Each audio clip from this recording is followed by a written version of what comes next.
Suamiku tersenyum saat meninggalkanku terlantar di bandara Turki. Dia yakin aku tak akan pernah bisa bangkit lagi setelah semua uang dan hartaku dia kuasai.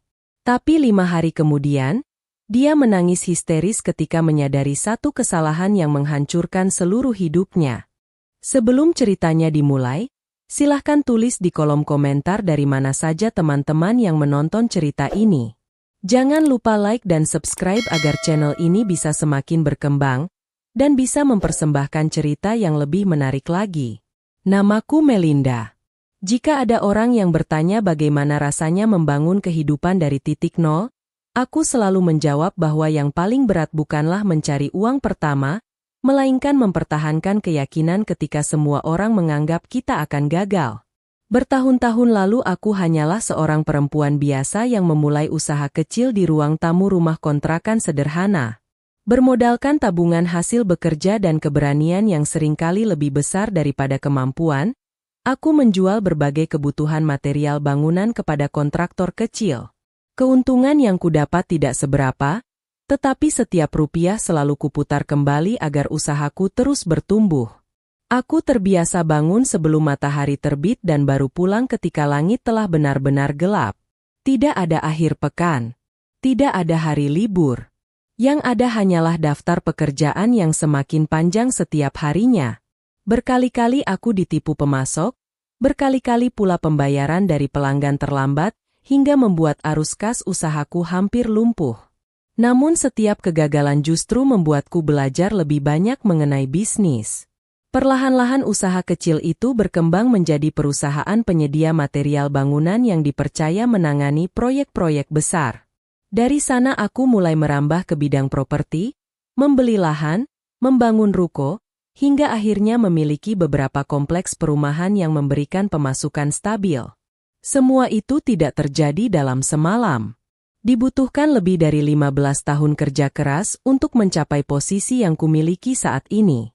Orang-orang sering memandang kekayaan hanya dari rumah besar, mobil mewah, atau pakaian mahal. Padahal bagiku, kekayaan terbesar adalah kebebasan menentukan arah hidup tanpa bergantung pada siapapun.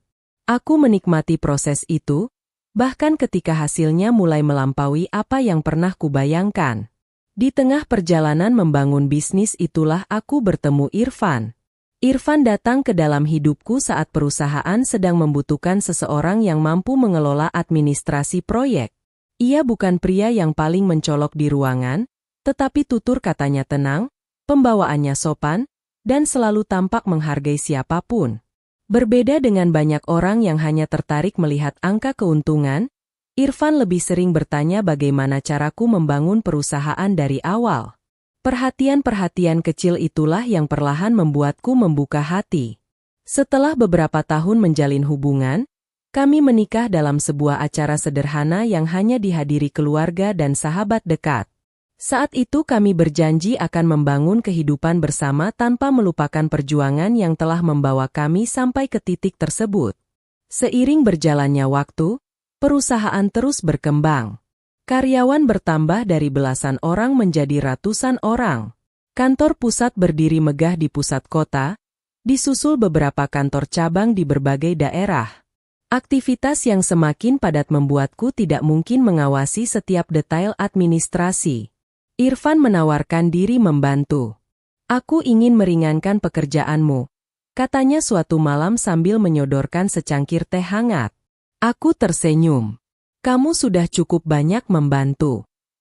Tapi kamu terlalu sering pulang larut. Aku tidak suka melihatmu terus kelelahan." Kalimat itu terdengar sederhana, tetapi cukup membuatku merasa diperhatikan. Sejak saat itu Irfan mulai menangani banyak urusan administratif perusahaan. Mulai dari dokumen kontrak, jadwal rapat, komunikasi dengan notaris, hingga pengarsipan berbagai berkas penting. Semua dilakukan dengan rapi dan penuh tanggung jawab. Para karyawan mengenalnya sebagai sosok yang rendah hati. "Pak Irfan baik sekali." Beliau selalu mau mendengarkan. Jarang ada suami pemilik perusahaan yang tidak sombong. Komentar-komentar seperti itu sering kudengar ketika berjalan melewati ruang kerja para staf. Aku selalu merasa bangga. Bagiku, memiliki pasangan yang mau berjalan bersama adalah anugerah yang tidak semua orang miliki. Kepercayaan itu tumbuh sedikit demi sedikit. Awalnya hanya sebatas meminta Irfan memegang dokumen tertentu. Lama-kelamaan ia mulai mengetahui jadwal pembayaran proyek, laporan keuangan bulanan, hingga berbagai urusan administrasi perusahaan yang biasanya hanya diketahui jajaran direksi. Aku tidak pernah merasa perlu mencurigainya. Bagaimanapun juga, ia adalah suamiku. Orang yang setiap malam pulang ke rumah yang sama denganku. Orang yang selalu menemaniku ketika aku sakit. Orang yang selalu menggenggam tanganku ketika kami menghadiri berbagai acara bisnis. Di depan publik, kami sering dianggap sebagai pasangan ideal. Ketika menghadiri seminar kewirausahaan, pembawa acara bahkan pernah berkata, kesuksesan Bu Melinda tentu tidak lepas dari dukungan Pak Irfan. Irfan langsung tersenyum dan menggeleng pelan. Saya hanya berdiri di belakang istri saya. Semua pencapaian ini adalah hasil kerja kerasnya. Ruangan dipenuhi tepuk tangan. Aku menoleh kepadanya dengan mata berbinar. Ucapan itu membuatku semakin yakin bahwa aku telah memilih pasangan yang tepat. Rumah kami pun menjadi tempat yang selalu dipenuhi suasana hangat. Bangunan 3 lantai bergaya modern itu berdiri di kawasan elit dengan taman luas yang dipenuhi bunga kesukaanku. Setiap pagi kami biasa sarapan bersama di teras belakang sambil menikmati udara segar. Irfan seringkali sudah lebih dulu menyiapkan kopi. Jangan buru-buru berangkat. Nikmati pagimu dulu. Aku hanya tersenyum sambil membuka tablet untuk membaca laporan pekerjaan hari itu. Kalau bukan karena kamu, mungkin aku sudah lupa rasanya santai. Ia tertawa kecil.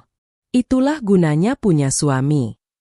Kalimat-kalimat sederhana seperti itu membuat rumah terasa nyaman. Setiap ulang tahun pernikahan, Irfan selalu menyiapkan kejutan kecil. Kadang berupa makan malam romantis, kadang hadiah sederhana yang ternyata sangat kupikirkan.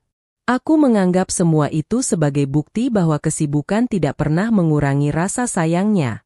Mungkin karena itulah aku semakin mempercayainya. Aku bahkan mulai memberikan kuasa kepadanya untuk menghadiri beberapa pertemuan administrasi yang tidak sempat kuhadiri.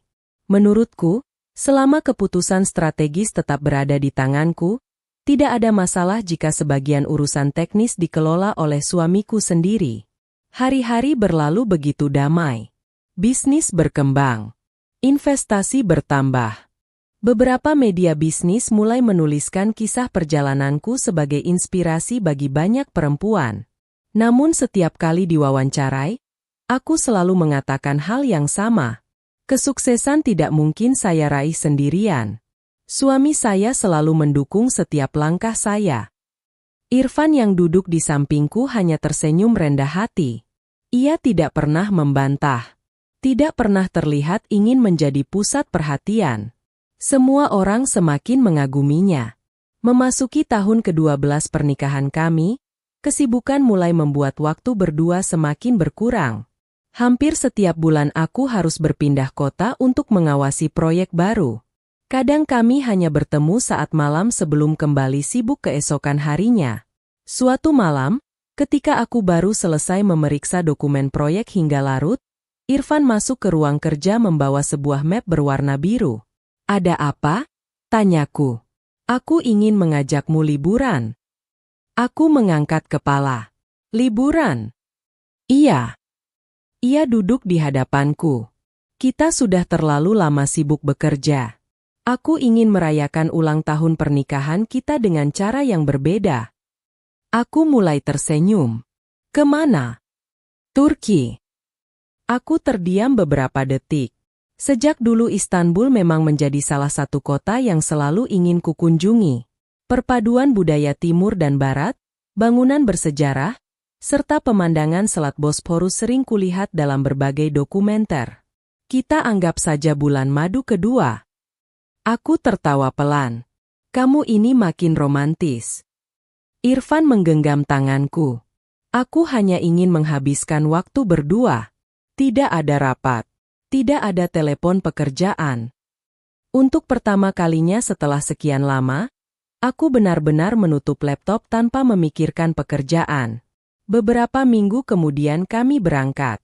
Sesampainya di Istanbul, aku langsung terpukau oleh suasana kota yang begitu hidup.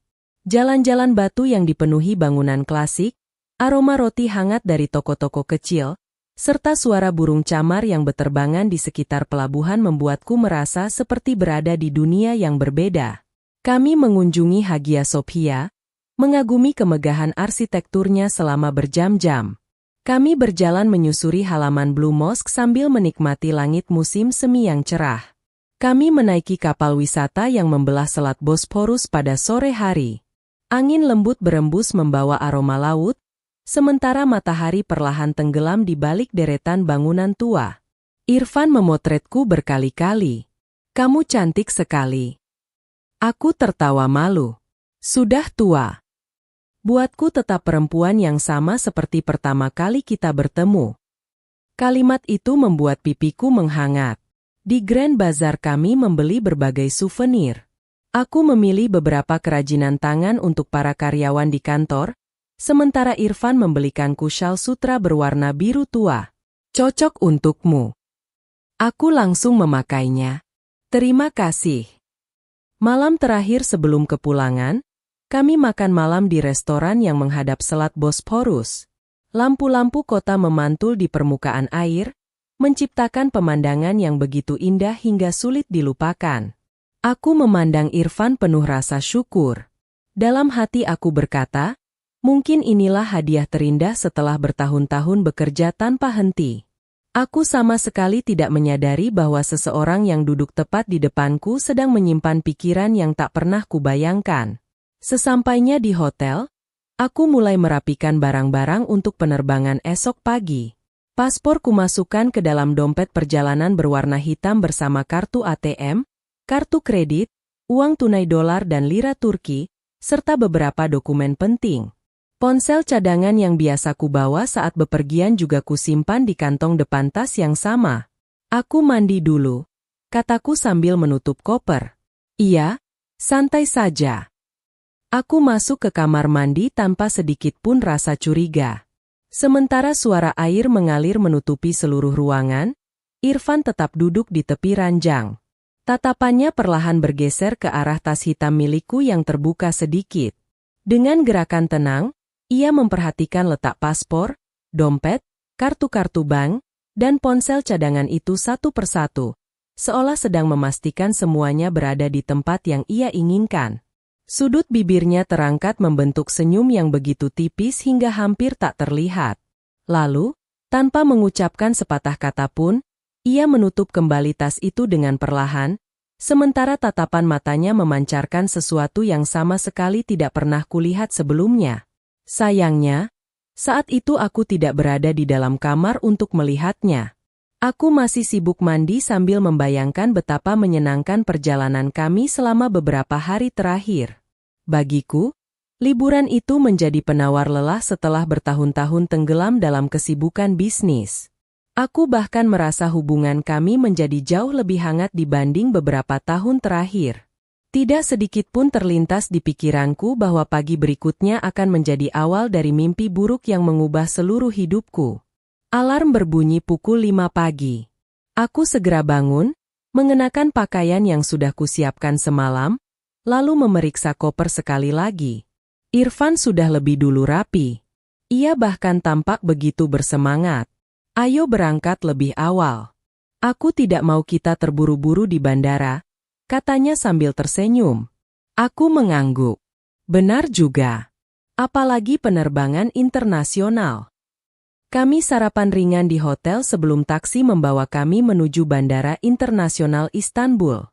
Matahari pagi mulai menerangi kota yang beberapa hari terakhir terasa begitu memikat.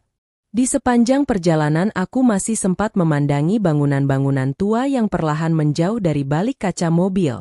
Dalam hati aku berjanji suatu hari nanti akan kembali ke kota ini, mungkin bersama Irfan lagi, mungkin juga bersama anak-anak saudaraku yang selama ini ingin sekali melihat salju dan bangunan bersejarah.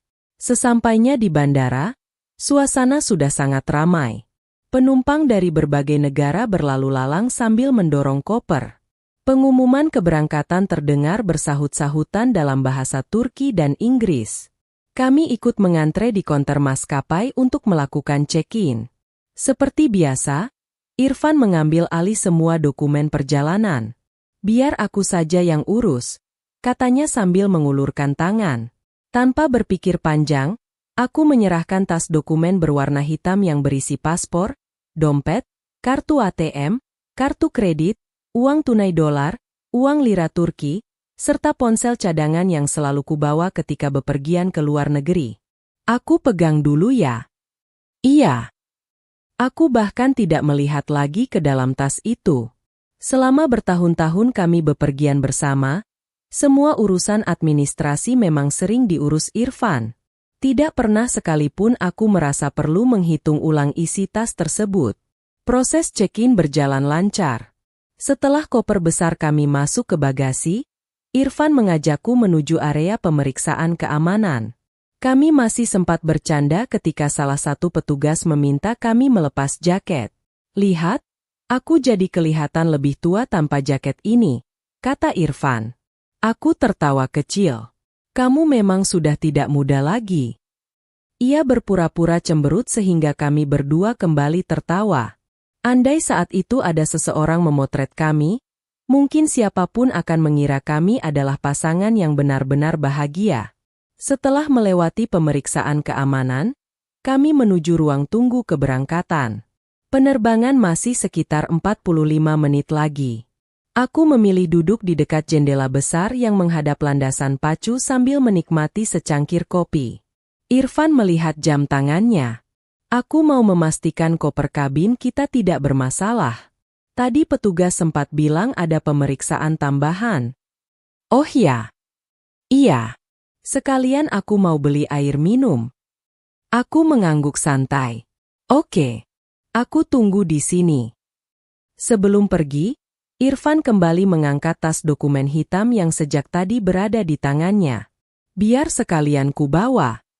"Iya." Ia berjalan perlahan menyusuri lorong terminal, hingga akhirnya menghilang di balik kerumunan penumpang. Aku sama sekali tidak merasa aneh. 5 menit berlalu. 10 menit. 15 menit. Aku mulai melihat ke arah jam dinding. "Kenapa lama sekali?" gumamku pelan. Kupikir mungkin antrean di toko cukup panjang atau ada pemeriksaan tambahan seperti yang ia katakan tadi. Aku kembali memainkan ponsel utama sambil menunggu. 25 menit. 30 menit. Perasaan tidak nyaman mulai muncul. Aku mencoba menghubungi nomor Irfan. Panggilan pertama tidak dijawab. Panggilan kedua langsung terputus. Aku menarik napas panjang. Mungkin sinyalnya jelek. Aku berdiri lalu berjalan ke arah toko-toko di sekitar ruang tunggu. Mataku menyapu setiap sudut terminal, berharap melihat sosok suamiku membawa 2 botol air mineral sambil tersenyum meminta maaf karena terlalu lama. Namun Irfan tidak ada. Aku kembali menelepon. Masih tidak aktif. Jantungku mulai berdegup lebih cepat. Aku memutuskan bertanya kepada salah satu petugas kebersihan yang berdiri tidak jauh dari sana. Tentu saja ia tidak mengenal siapa yang kucari. Aku berjalan semakin jauh. Semakin banyak lorong kulewati. Semakin banyak wajah asing kulihat. Tetapi Irfan seolah lenyap di telan keramaian bandara. Ketika pengumuman boarding mulai terdengar melalui pengeras suara, rasa panik mulai memenuhi pikiranku. Aku kembali ke kursi tempat semula. Tas dokumen itu tidak ada. Baru saat itulah sesuatu menghantam kesadaranku. Tas hitam itu. Tas yang berisi seluruh dokumen perjalanan. Aku langsung membuka tas tanganku sendiri. Kosong. Tidak ada dompet. Tidak ada paspor. Tidak ada kartu ATM. Tidak ada kartu kredit. Tidak ada uang tunai. Tidak ada ponsel cadangan. Semuanya berada di dalam tas yang dibawa Irfan. Tanganku mulai gemetar. Tidak mungkin. Aku kembali menelepon menggunakan ponsel utama. Nomornya kini benar-benar tidak bisa dihubungi. Aku mencoba mengirim pesan. Tidak terkirim. Keringat dingin mulai mengalir di pelipisku meskipun pendingin ruangan bandara terasa sangat dingin. Aku berlari menuju meja informasi maskapai. "Excuse me, my husband. I can't find my husband." Petugas mencoba menenangkan. "Do you have his boarding pass?" Aku menggeleng. "My passport, everything with him." Petugas tampak mulai memahami situasinya. Ia segera mengetik sesuatu di komputer. Beberapa menit kemudian wajahnya berubah. "Ma'am, according to our system, one passenger with your reservation has already boarded." Aku terdiam. "What? He already entered the aircraft." Aku merasa seluruh dunia berhenti berputar. "It can't be." Petugas kembali memastikan nomor penerbangan. Hasilnya tetap sama. Irfan sudah melewati pemeriksaan terakhir dan naik ke pesawat. Tanpa aku. Aku berlari menuju gerbang keberangkatan, tetapi dicegah petugas keamanan. "My husband, please let me in." "I'm sorry, ma'am. Boarding is closed." "Tolong, paspor saya dibawa suami saya." Air mataku mulai jatuh tanpa bisa kutahan. Aku mencoba menjelaskan bahwa semua dokumen berada pada suamiku, tetapi petugas hanya bisa meminta aku tetap tenang. Beberapa orang mulai memperhatikanku. Ada yang berbisik. Ada yang menatap penuh iba. Aku terduduk lemas di kursi ruang tunggu. Untuk pertama kalinya dalam hidupku, aku benar-benar merasa sendirian. Di negeri asing. Tanpa identitas, tanpa uang, tanpa kartu, tanpa siapapun. Sementara itu, ribuan meter di atas langit, pesawat yang kutunggu-tunggu justru sedang membawa satu-satunya orang yang paling kupercaya. Irfan duduk santai di kursi kelas bisnis dekat jendela. Suara mesin pesawat terdengar stabil. Pramugari baru saja menghidangkan minuman. Irfan mengangkat gelas jus jeruknya lalu tersenyum tipis.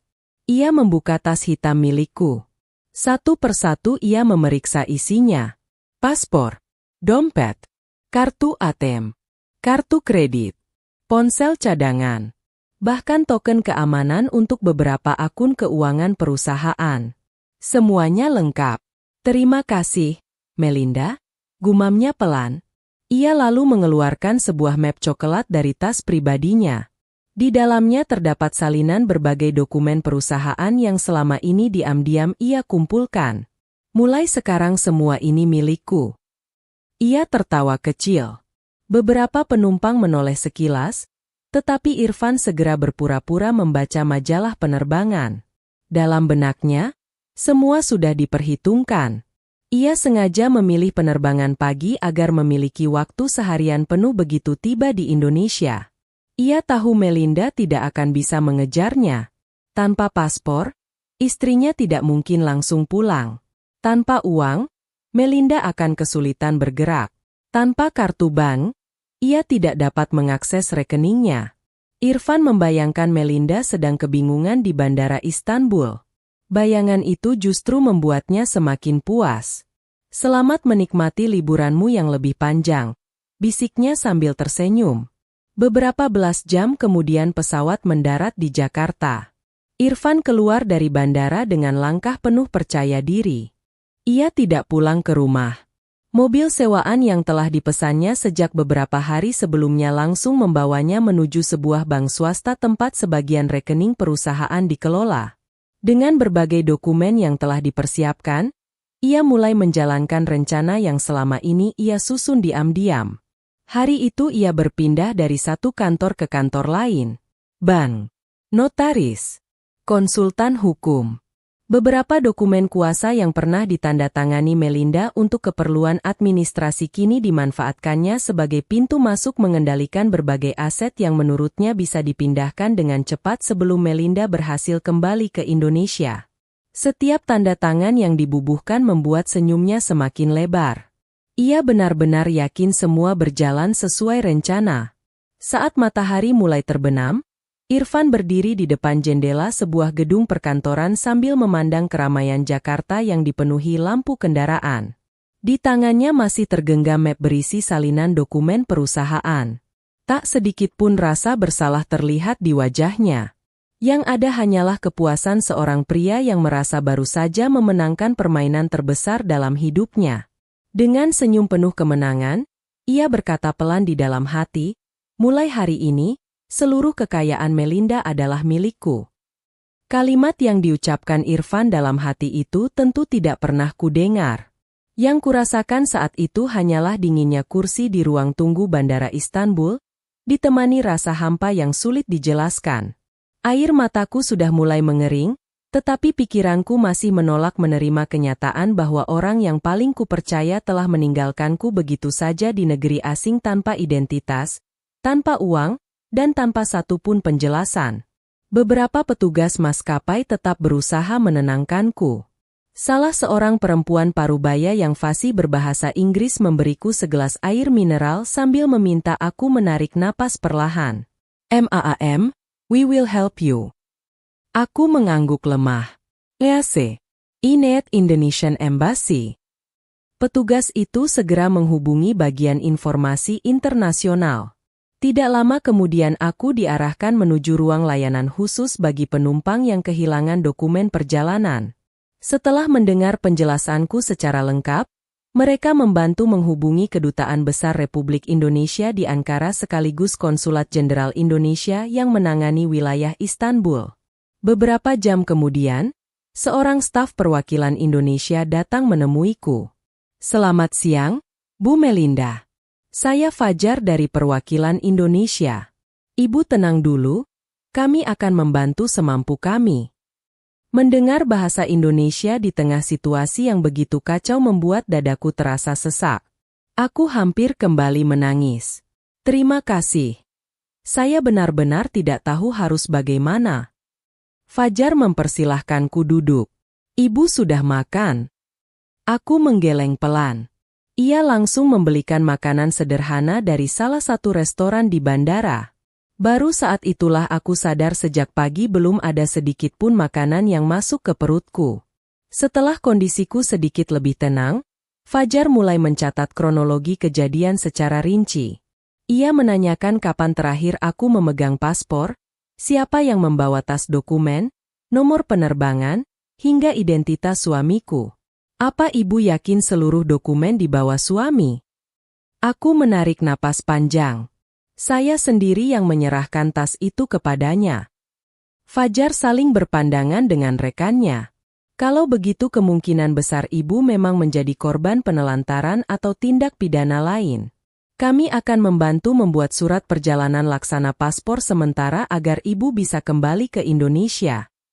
Mendengar kalimat itu, untuk pertama kalinya sejak pagi aku melihat secercah jalan keluar.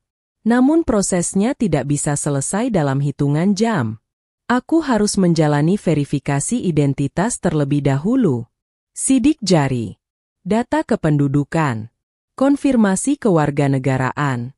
Berbagai formulir harus diisi satu persatu. Selama menunggu seluruh proses administrasi itu, aku ditempatkan di sebuah penginapan sederhana yang bekerja sama dengan perwakilan Indonesia. Semua kebutuhan dasar ditanggung sementara sampai dokumen perjalanan selesai diterbitkan. Hari pertama kulewati dengan lebih banyak diam. Aku belum mampu berpikir jernih. Yang terus terbayang hanyalah wajah Irfan ketika tersenyum beberapa jam sebelum menghilang. Senyum itu kini terasa berbeda. Semakin kupikirkan, semakin banyak kejanggalan yang mulai muncul di kepalaku. Aku teringat sekitar 2 tahun lalu ketika Irfan beberapa kali meminta salinan dokumen kepemilikan perusahaan. Waktu itu auditor meminta arsip lama, katanya. Aku mempercayainya. Lalu beberapa bulan kemudian ia meminta akses terhadap beberapa rekening operasional perusahaan, supaya pembayaran proyek lebih cepat. Aku kembali menyetujuinya. Masih ada lagi. Ia pernah menyarankan agar beberapa urusan administrasi cukup menggunakan surat kuasa, agar kamu tidak perlu datang kemana-mana. Aku pun menandatanganinya tanpa membaca terlalu rinci karena menganggap semua itu hanya urusan teknis. Saat itu aku merasa sedang dibantu oleh suami sendiri. Kini semua kenangan itu berubah menjadi potongan-potongan teka-teki yang perlahan mulai membentuk gambaran utuh. Apakah semua perhatian yang ia tunjukkan selama ini memang tulus? Atau sejak awal ia sedang mempersiapkan sesuatu? Aku memejamkan mata. Dadaku kembali terasa sesak. Bukan karena kehilangan uang, melainkan karena kepercayaan yang selama bertahun-tahun kubangun ternyata mungkin hanya dimanfaatkan. Hari kedua, proses penerbitan dokumen sementara masih berlangsung. Aku memilih duduk di ruang tunggu kantor perwakilan Indonesia sambil sesekali melihat ponsel pinjaman yang diberikan staf kedutaan. Nomor pribadiku tidak lagi bisa digunakan karena kartu SIM berada di ponsel yang dibawa Irfan. Beruntung akun emailku masih dapat diakses setelah melalui proses pemulihan identitas. Puluhan email memenuhi kotak masuk. Sebagian besar berasal dari karyawan. Beberapa dari mitra bisnis. Sisanya laporan proyek. Di antara semua email itu, satu alamat langsung menarik perhatianku. Darmawan Direktur Senior. Aku segera membukanya. Bu Melinda, kami tidak bisa menghubungi Ibu. Pak Irfan sejak kemarin datang ke kantor membawa beberapa dokumen penting. Beliau meminta akses terhadap sejumlah aset dan rekening perusahaan. Ada beberapa tindakan beliau yang menurut kami tidak biasa. Mohon segera hubungi saya melalui jalur aman. Jantungku berdetak lebih cepat. Aku langsung membalas email tersebut menggunakan alamat resmi kedutaan yang dipinjamkan kepadaku. Tidak sampai 15 menit kemudian Darmawan mengajukan panggilan video. Begitu layar menyala, wajah pria berusia 60 tahun itu tampak sangat serius. Bu Melinda, syukurlah Ibu baik-baik saja. Saya ditinggalkan di Turki. Darmawan terdiam beberapa saat. Jadi benar dugaan kami. Aku mengernyit. Dugaan apa? Pak Irfan datang dengan tergesa-gesa. Beliau meminta kami segera memproses perpindahan beberapa aset operasional. Apakah berhasil? Darmawan justru tersenyum tipis. Itulah yang ingin saya jelaskan. Ia mengambil sebuah map tebal dari meja kerjanya. Bu Melinda mungkin lupa karena sudah bertahun-tahun berlalu. Sebelum Bapak Surya meninggal, beliau mengubah seluruh struktur kepemilikan perusahaan. Ayahku. Aku langsung mengingatnya. Beliau memang dikenal sangat berhati-hati dalam mengelola bisnis keluarga. Ayah pernah bilang sesuatu tentang perlindungan aset. Darmawan mengangguk. Betul. Ia membuka beberapa lembar dokumen. Perusahaan kita menggunakan sistem kepemilikan bertingkat. Aku mendengarkan dengan saksama. Semua aset utama seperti gedung pusat, kawasan industri, saham induk perusahaan, hotel, pusat logistik, dan sebagian besar investasi tidak pernah tercatat atas nama pribadi Ibu. Aku mulai terdiam. Kalau bukan atas nama saya, atas nama siapa? Atas nama holding keluarga yang dibentuk almarhum ayah Ibu. Aku memicingkan mata. Jadi, Ibu hanyalah pemegang hak kendali utama. Aku mulai mengingat pembicaraan lama bersama ayah sebelum beliau wafat. Saat itu beliau pernah berkata, jangan pernah satukan seluruh kekayaan atas nama pribadi. Yang dicuri orang biasanya nama pemiliknya, bukan sistemnya. Aku tidak pernah benar-benar memahami maksud kalimat itu. Sampai hari ini. Darmawan melanjutkan penjelasannya. Perubahan kepemilikan aset utama tidak bisa dilakukan hanya dengan surat kuasa. Lalu bagaimana? Ibu harus hadir langsung. Aku mengangguk pelan. Masih ada syarat lain. Apa? Verifikasi biometrik. Aku terdiam. Sistem itu dipasang 8 tahun lalu. Darmawan memperlihatkan foto ruang verifikasi, sidik jari, pemindaian retina mata, dan autentikasi identitas digital. Aku menatap layar tanpa berkedip. Jadi Irfan tidak mungkin memindahkan aset utama. Dadaku yang sejak 2 hari terakhir dipenuhi kecemasan perlahan mulai terasa lebih ringan. Kalau begitu kenapa dia begitu percaya diri? Darmawan menghela napas. Karena beliau hanya mengetahui lapisan luar. Lapisan luar. Benar. Ia kembali membuka dokumen.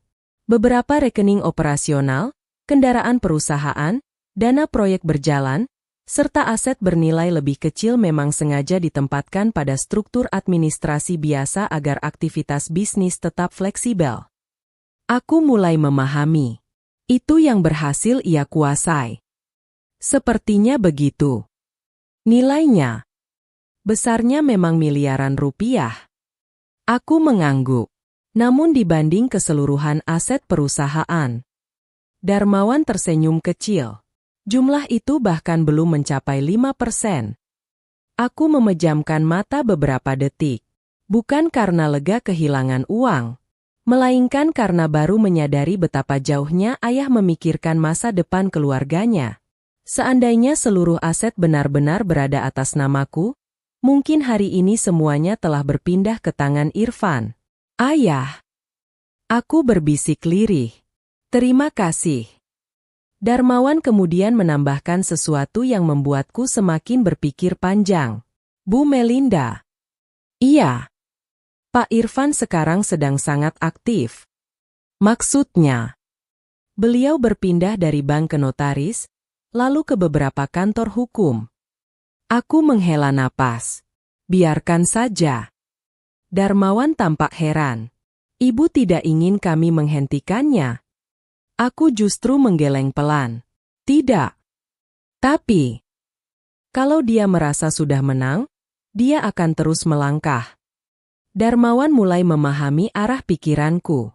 Semakin banyak yang dia lakukan, semakin banyak jejak yang dia tinggalkan. Ruangan mendadak sunyi. Aku bukan lagi perempuan yang 2 hari lalu menangis kebingungan di bandara. Rasa sedih itu masih ada. Rasa kecewa juga belum hilang. Namun perlahan semua emosi itu mulai digantikan oleh ketenangan. Bukan ketenangan karena balas dendam, melainkan ketenangan karena akhirnya aku mengetahui bahwa kehancuran Irfan bukan lagi sesuatu yang harus kuciptakan. Ia sedang menciptakannya sendiri. Hari kelima, surat perjalanan laksana paspor akhirnya selesai diterbitkan. Tiket kepulanganku ke Indonesia juga sudah disiapkan dengan bantuan perwakilan Indonesia. Sebelum meninggalkan kantor kedutaan, Fajar kembali bertanya dengan nada hati-hati. Bu, apakah ibu ingin kami menghubungi suami ibu? Aku tersenyum tipis. Tidak. Yakin? Biarkan saja. Aku memandang langit Istanbul dari balik jendela. Di kota inilah hidupku terasa hancur hanya dalam hitungan menit. Namun di kota yang sama pula aku menemukan kenyataan bahwa pengkhianatan terbesar Irfan justru menjadi awal dari kehancurannya sendiri. Aku mengambil ponsel pinjaman, membuka kembali email terakhir dari Darmawan, lalu menutupnya tanpa membalas apapun lagi. Aku tidak akan memberitahu Irfan bahwa rencananya telah gagal. Aku tidak akan memperingatkannya bahwa aset terbesar perusahaan tak pernah berhasil disentuhnya. Aku memilih diam, membiarkannya menikmati kemenangan semu itu sedikit lebih lama, karena terkadang hukuman paling menyakitkan bukanlah ketika seseorang kalah, melainkan ketika ia baru menyadari bahwa sejak awal ia tidak pernah benar-benar menang. Sementara aku bersiap kembali ke Indonesia dengan dokumen perjalanan sementara dari kedutaan besar, Irfan sama sekali tidak mengetahui bahwa langkah demi langkah yang ia ambil justru sedang menyeret dirinya menuju jurang yang ia gali sendiri. Di Jakarta, kehidupan Irfan berubah drastis hanya dalam beberapa hari. Pria yang selama bertahun-tahun hidup di balik bayang-bayang kesuksesan istrinya itu kini merasa akhirnya menjadi pemeran utama. Setiap pagi ia bangun dengan senyum puas, membuka aplikasi perbankan yang kini berisi saldo miliaran rupiah, hasil pengurasan rekening pribadi Melinda dan beberapa rekening operasional yang berhasil ia akses menggunakan dokumen administrasi yang selama ini dipercayakan kepadanya. Baginya, angka-angka itu bukan sekadar uang. Itu adalah simbol kemenangan. Ia berdiri di depan cermin rumah mewah yang selama ini ditempatinya bersama Melinda sambil merapikan jas mahal yang baru dibelinya sehari sebelumnya. Mulai sekarang semua orang akan tahu siapa sebenarnya yang pantas dihormati, gumamnya. Hari itu ia tidak menuju kantor perusahaan. Sebaliknya, ia mengunjungi sebuah showroom mobil premium di kawasan Jakarta Selatan.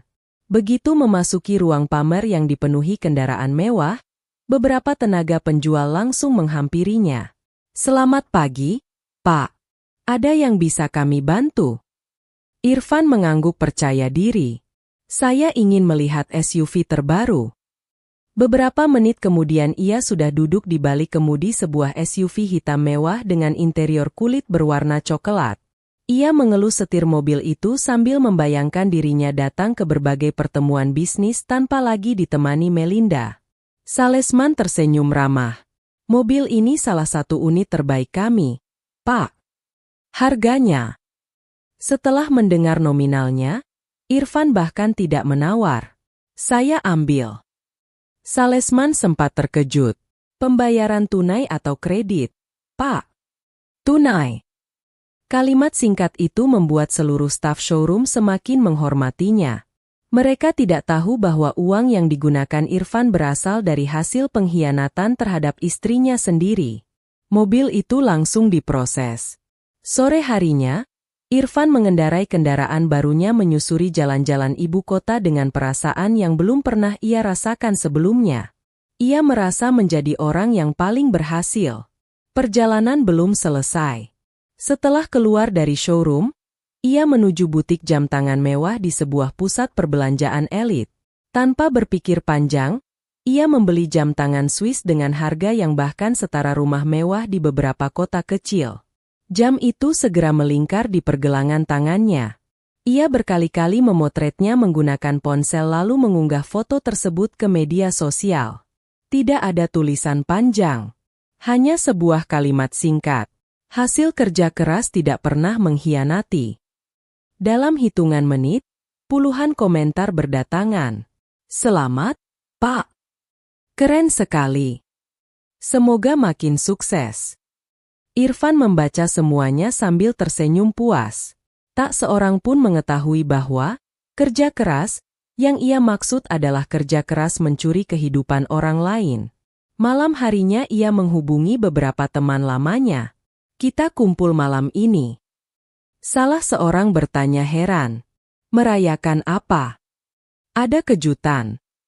Mereka bertemu di sebuah restoran mewah dengan ruang VIP yang menghadap Cakrawala Jakarta.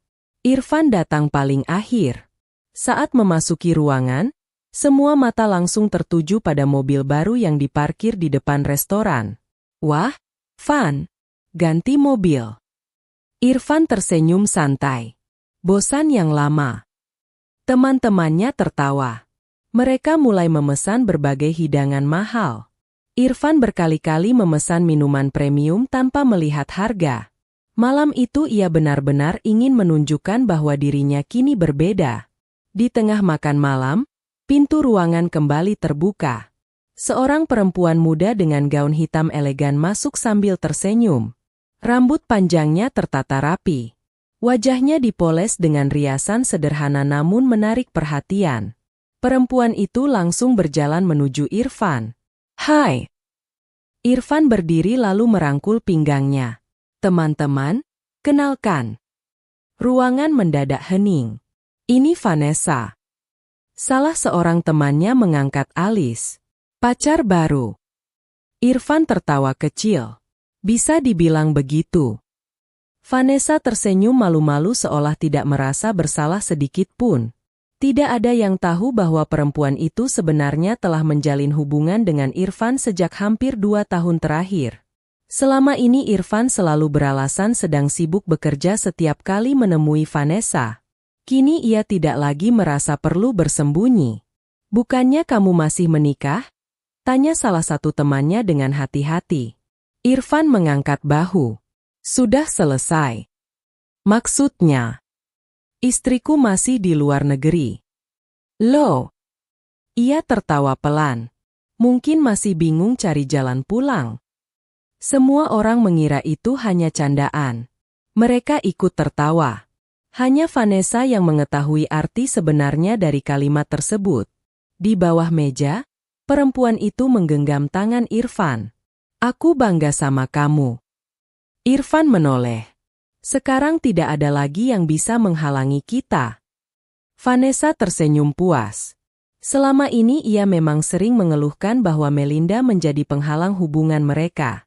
Kini, menurut mereka, semua masalah telah selesai. Di sisi lain, jauh dari keramaian restoran itu, suasana kantor pusat perusahaan justru dipenuhi ketegangan. Direktur senior Darmawan memimpin rapat tertutup bersama Kepala Divisi Hukum, Kepala Audit Internal, serta beberapa anggota Dewan Komisaris. Seluruh telepon genggam peserta rapat diminta dimatikan. Tidak ada satupun informasi yang boleh keluar dari ruangan. Di layar besar ruang rapat terpampang puluhan dokumen transaksi. Kepala audit mulai berbicara. Selama 4 hari terakhir, Pak Irfan melakukan perpindahan dana dalam jumlah besar. Ia menampilkan grafik aliran transaksi. Beberapa rekening operasional perusahaan mengalami perpindahan dana ke rekening yang berada di bawah kendali Irfan. Semua data diperlihatkan secara rinci.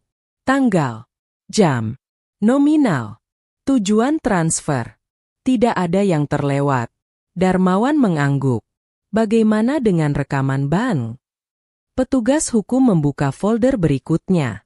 Kami sudah meminta salinan rekaman kamera pengawas dari seluruh bank yang didatangi Pak Irfan. Video demi video mulai diputar. Terlihat jelas Irfan datang membawa map dokumen. Terlihat pula ia menandatangani berbagai formulir.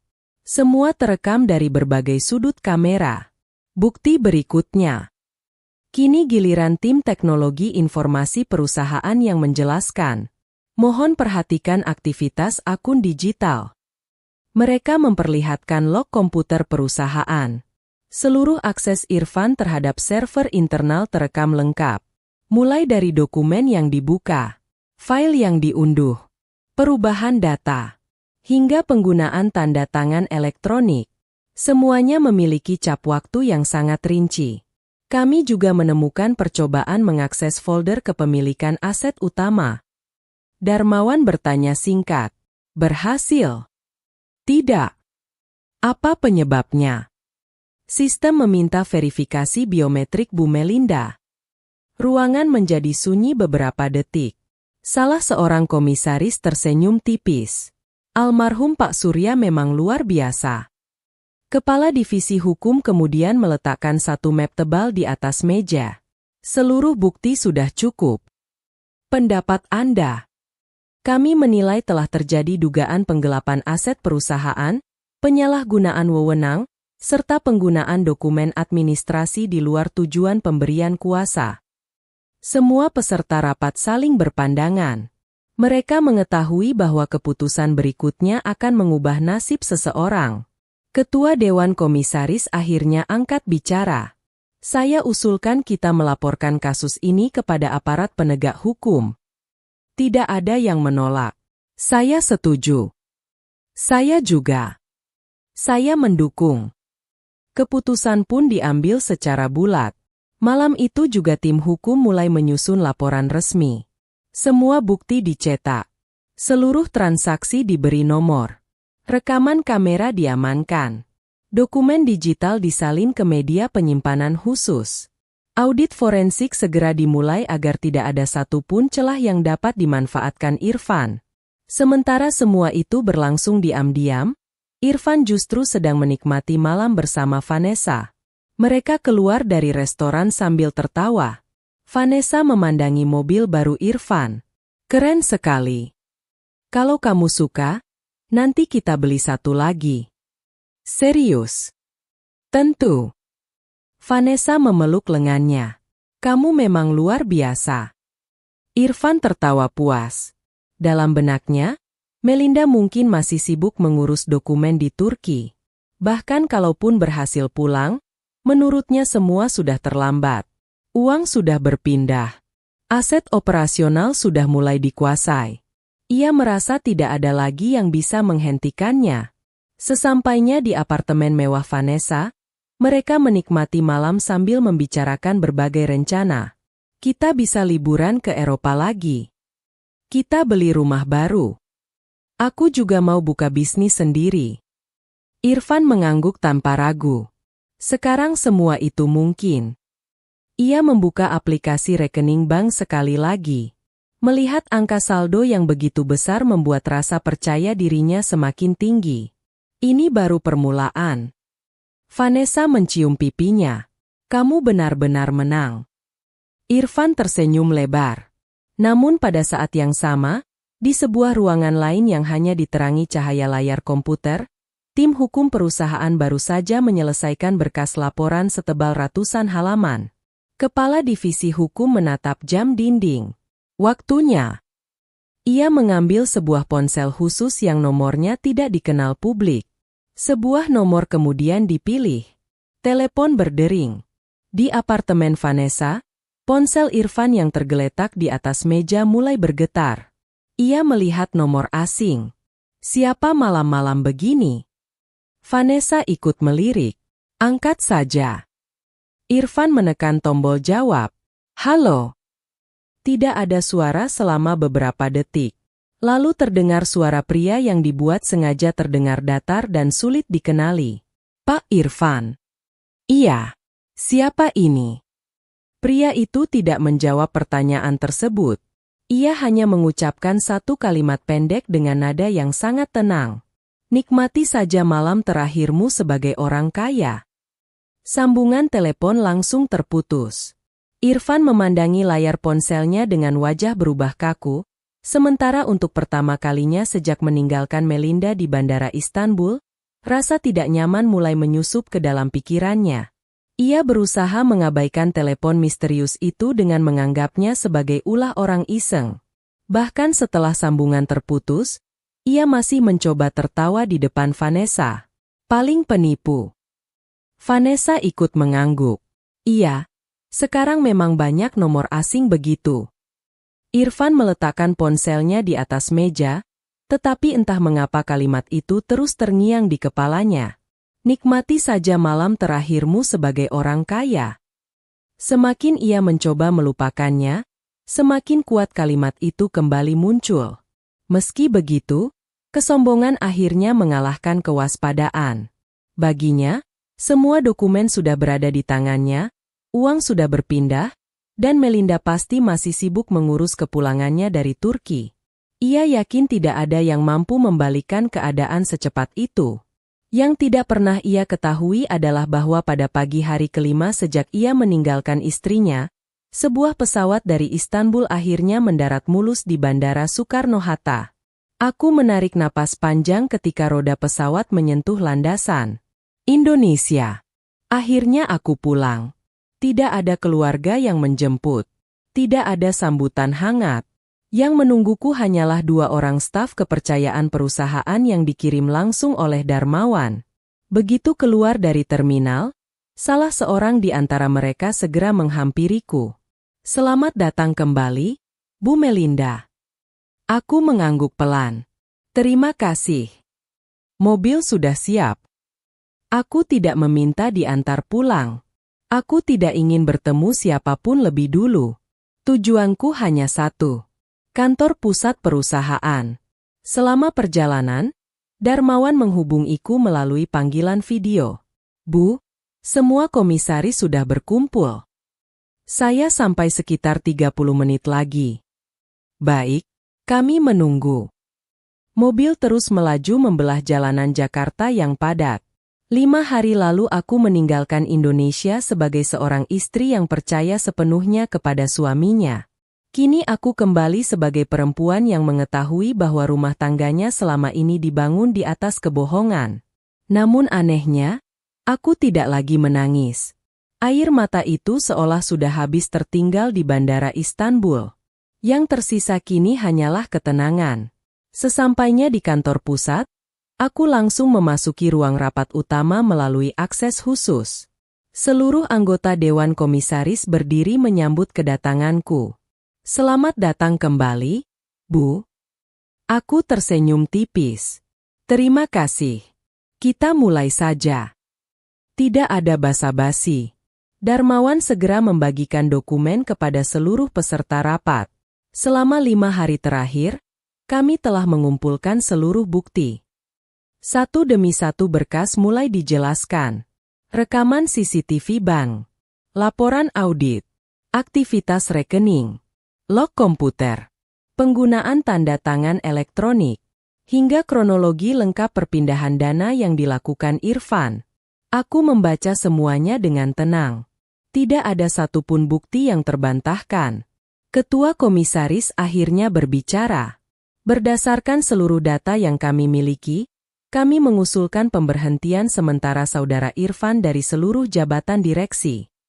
Aku mengangguk. Saya setuju. Seluruh hak akses perusahaan juga kami cabut mulai detik ini. Setuju. Tim teknologi informasi yang sudah bersiap sejak pagi langsung mulai bekerja. Dalam hitungan menit, akun email perusahaan milik Irfan dinonaktifkan. Kartu akses gedung diblokir. Hak masuk ke server perusahaan dicabut. Seluruh token digital yang selama ini digunakannya langsung dihapus dari sistem. Tak berhenti sampai di situ. Divisi keuangan juga segera mengirimkan permintaan resmi kepada beberapa bank. Rekening-rekening yang diduga menjadi tempat penampungan dana hasil penggelapan langsung diajukan untuk dibekukan sesuai prosedur hukum yang sedang berjalan. Sementara itu, tanpa mengetahui apapun, Irfan baru saja bangun tidur di apartemen Vanessa. Ia membuka aplikasi mobile banking seperti biasa. Namun kali ini muncul pemberitahuan berbeda. Transaksi tidak dapat diproses. Irfan mengernyit. Aneh. Ia mencoba membuka rekening lain. Hasilnya sama. Kemudian rekening berikutnya. Tetap gagal. Kenapa ini? Vanessa yang masih duduk di tempat tidur ikut melihat. Ada masalah. Entahlah. Irfan mulai mencoba menghubungi pihak bank. Nomor layanan pelanggan menjelaskan bahwa beberapa rekeningnya sedang berada dalam status pembatasan sementara. Dibatasi? Dadanya mulai berdebar. Tidak mungkin. Tanpa membuang waktu, ia segera mengenakan pakaian lalu menuju bank. Sesampainya di sana, petugas hanya bisa meminta maaf. Maaf, Pak. Kami tidak dapat memberikan informasi lebih lanjut karena rekening Bapak sedang dalam proses pemeriksaan. Pemeriksaan apa? Kami tidak memiliki kewenangan menjelaskan. Irfan mulai kehilangan kesabaran. Itu uang saya. Petugas tetap tenang. Silakan Bapak menghubungi kuasa hukum. Irfan keluar dari bank dengan wajah memerah. Ia langsung menuju notaris yang beberapa hari sebelumnya membantunya mengurus sejumlah dokumen. Namun sesampainya di sana, sekretaris justru mengatakan bahwa notaris sedang mengikuti rapat bersama penyidik. Penyidik? Belum sempat ia mencerna informasi itu, ponselnya kembali berdering. Kali ini dari showroom mobil tempat ia membeli SUV mewah. Selamat siang, Pak Irfan. Iya. Kami ingin menginformasikan bahwa kendaraan yang Bapak beli sedang dalam proses penundaan penyerahan hak milik. Apa maksudnya? Kami menerima pemberitahuan resmi mengenai dugaan penggunaan dana bermasalah. Wajah Irfan langsung pucat. Itu tidak benar. Maaf, Pak. Kami hanya menjalankan prosedur. Telepon ditutup. Irfan menggenggam ponselnya begitu erat hingga buku-buku jarinya memutih. Belum selesai rasa paniknya, panggilan lain kembali masuk. Kali ini dari agen properti. Pak, ada apa lagi? Rumah yang baru Bapak beli? Kenapa? Sedang diajukan penyitaan sementara. Apa? Kami menerima surat resmi. Irfan nyaris berteriak. Itu rumah saya. Pembayaran diduga berasal dari dana yang sedang diselidiki. Telepon kembali berakhir. Dunia yang beberapa hari lalu terasa begitu indah kini mulai runtuh satu persatu. Irfan segera menuju rumah baru yang bahkan belum sempat ditempatinya. Sesampainya di lokasi, garis pembatas sudah terpasang di halaman depan. Beberapa petugas sedang melakukan pendataan. Apa yang kalian lakukan? Salah seorang petugas memperlihatkan surat. Objek ini sedang dalam status penyitaan sementara. Ini rumah saya. Silakan sampaikan keberatan melalui jalur hukum. Irfan hampir merampas surat tersebut. Tidak. Saya membeli rumah ini secara sah. Petugas tetap tenang. Silakan tenang, Pak. Saat itulah beberapa kendaraan lain memasuki halaman. Sebuah mobil polisi. Disusul kendaraan penyidik. Irfan membeku. 2 orang penyidik turun sambil membawa map tebal. Saudara Irfan. Iya. Kami dari tim penyidik. Salah satu dari mereka memperlihatkan surat resmi.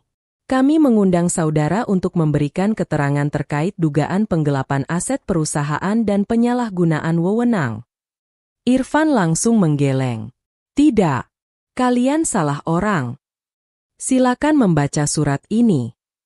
Aku tidak melakukan apa-apa. Suaranya mulai meninggi.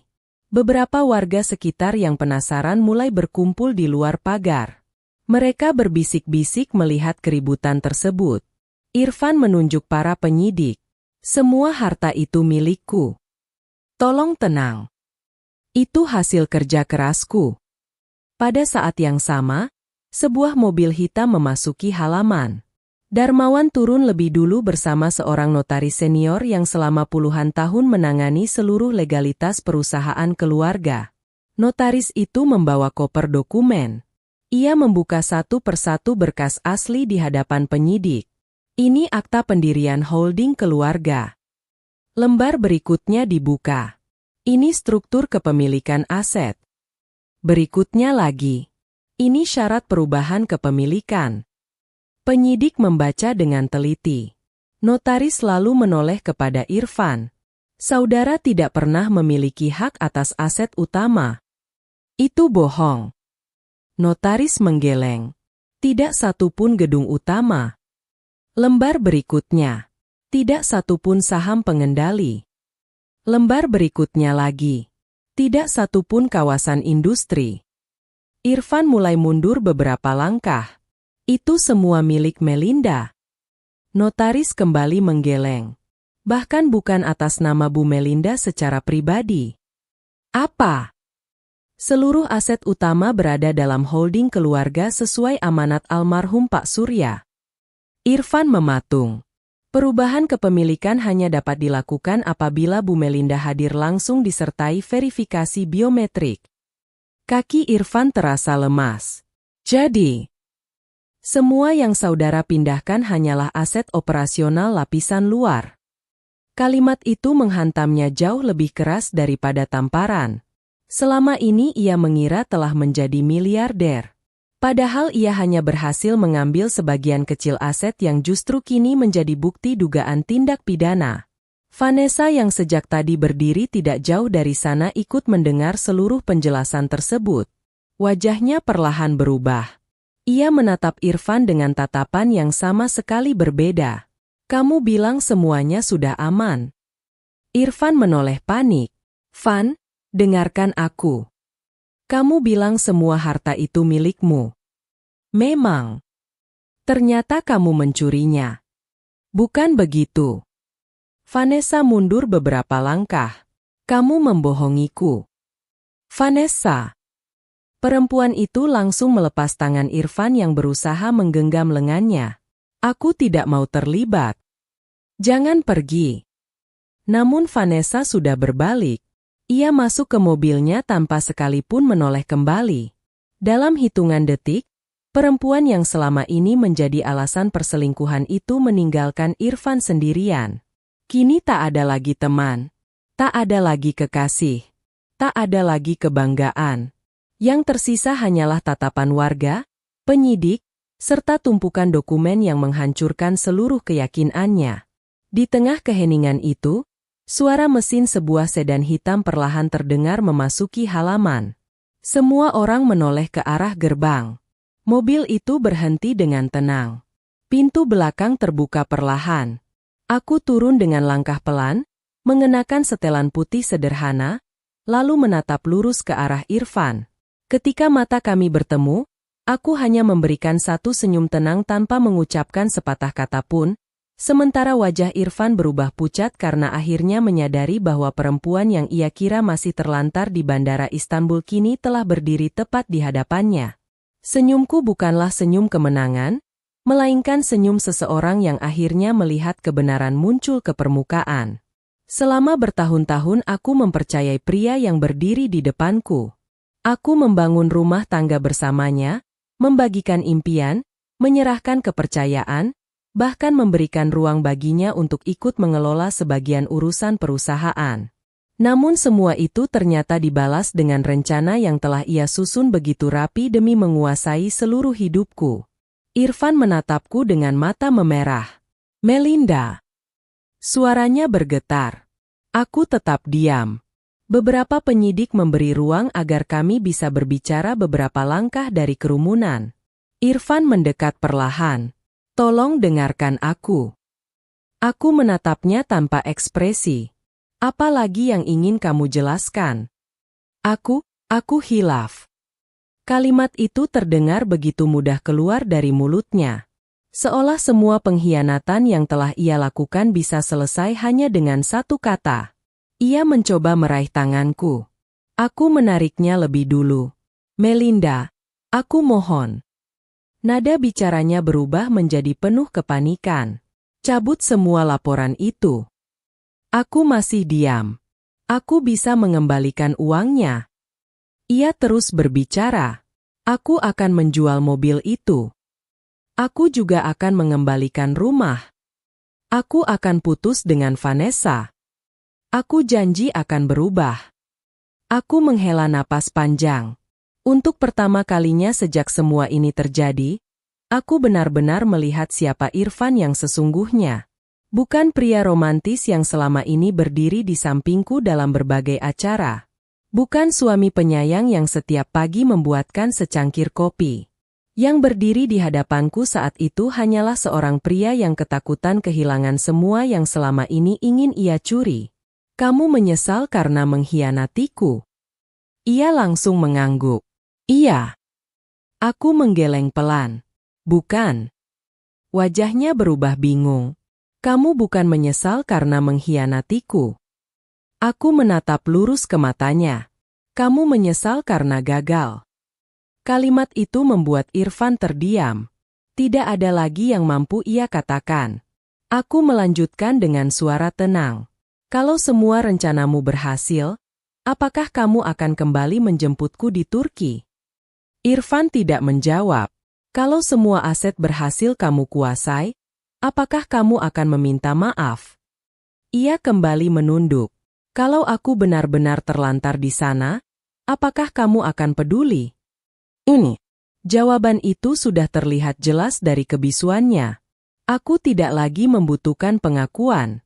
Semua tindakan Irfan selama 5 hari terakhir sudah menjadi jawaban. Darmawan yang berdiri beberapa meter di belakangku tetap memperhatikan situasi tanpa ikut campur. Penyidik pun membiarkan percakapan kami berlangsung karena seluruh proses pemeriksaan resmi baru akan dimulai beberapa saat lagi. Irfan kembali memohon. "Aku masih suamimu." Aku tersenyum tipis. "Kamu berhenti menjadi suamiku saat memutuskan meninggalkanku sendirian di bandara." Ia memejamkan mata. Air mata mulai mengalir di pipinya. "Aku benar-benar minta maaf." Aku mengangguk pelan. "Aku memaafkanmu." Ia langsung mengangkat kepala penuh harapan. "Benarkah? Tapi memaafkan bukan berarti menghapus akibat dari perbuatanmu." Harapan di wajahnya perlahan memudar. Lalu aku memutuskan mengungkapkan sesuatu yang selama ini bahkan tidak pernah ia ketahui. "Irfan." "Iya." "Ada satu rahasia yang tidak pernah sempat kamu cari tahu." Ia memandangku dengan bingung. Sejak ayahku meninggal bertahun-tahun lalu, seluruh kekayaan keluarga sebenarnya sudah dipindahkan ke dalam sebuah trust keluarga. Irfan mengernyit. "Trust?" Aku mengangguk. "Itu sebabnya kamu tidak pernah benar-benar memiliki akses terhadap aset utama." Wajahnya perlahan berubah. "Mustahil." Ayahku membangun sistem perlindungan berlapis jauh sebelum beliau meninggal. Aku melirik ke arah notaris yang langsung mengangguk membenarkan. Semua gedung, kawasan industri, hotel, saham pengendali, hingga investasi luar negeri berada dalam struktur hukum yang tidak bisa dipindahkan hanya dengan surat kuasa. Irfan mulai menggeleng pelan. Tidak. Satu-satunya orang yang memiliki hak kendali adalah aku. Aku berhenti sejenak.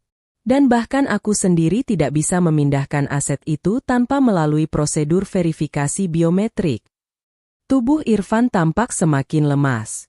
Jadi selama ini, ya, aku menatapnya tanpa kebencian.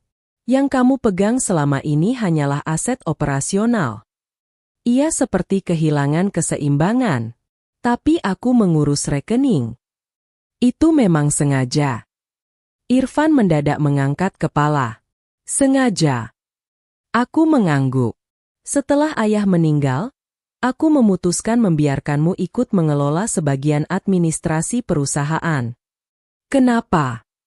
Aku ingin melihat apakah kamu mencintai aku atau mencintai hartaku. Wajahnya benar-benar berubah. Aku memberi kepercayaan. Aku memberimu akses. Aku bahkan membiarkanmu merasa memiliki kendali. Ternyata, aku menghela napas pelan. Kamu memilih mengkhianatinya. Irfan mundur satu langkah. Tatapannya kosong.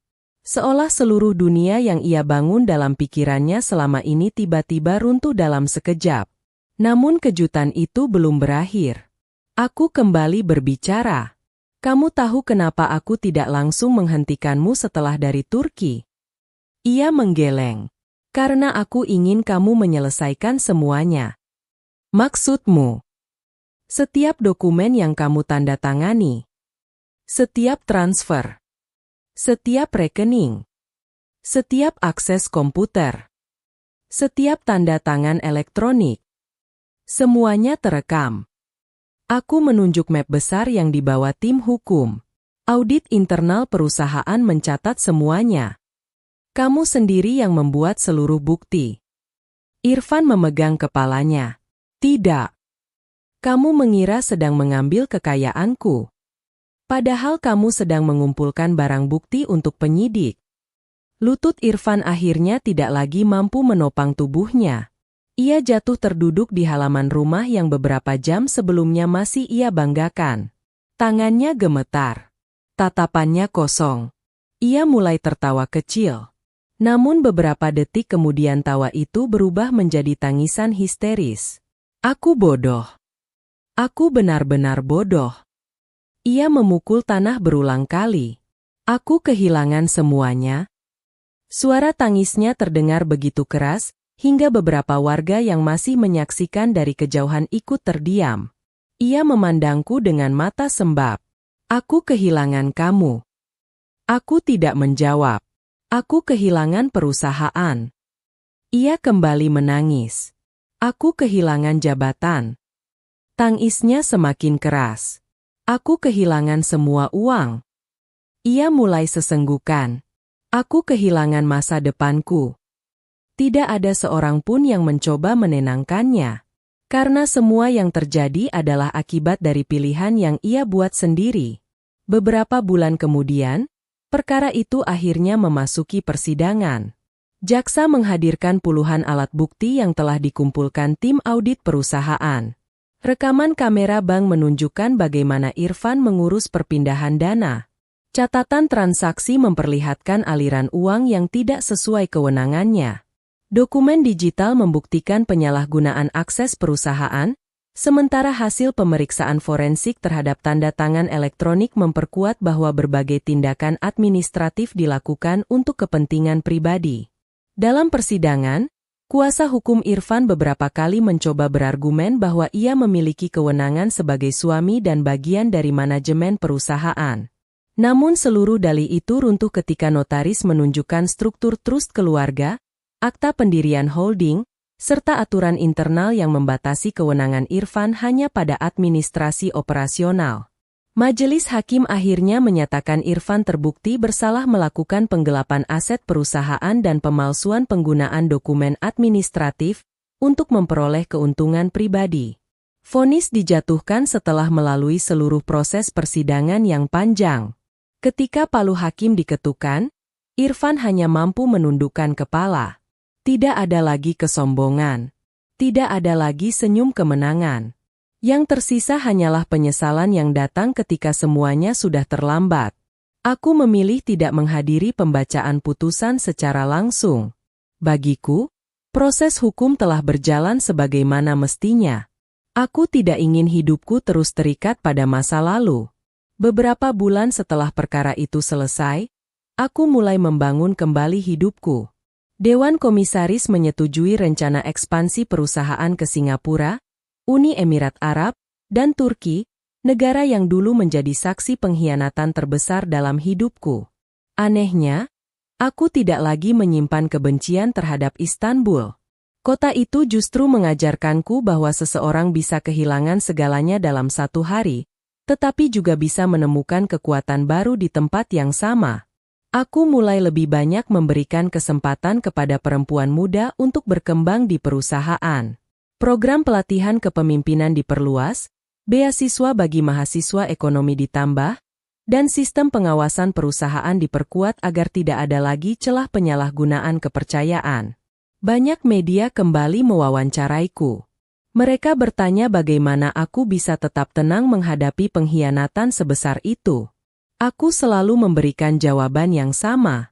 Pengkhianatan tidak harus dibalas dengan kemarahan. Kadang, kesabaran, kecerdasan, dan keadilan sudah cukup membuat kebenaran menemukan jalannya sendiri. Hari itu, ketika aku berdiri di depan jendela kantor pusat sambil memandang langit Jakarta yang cerah, aku teringat kembali pada pagi di Bandara Istanbul ketika aku menangis sendirian tanpa paspor dan tanpa uang. Saat itu aku mengira hidupku telah hancur.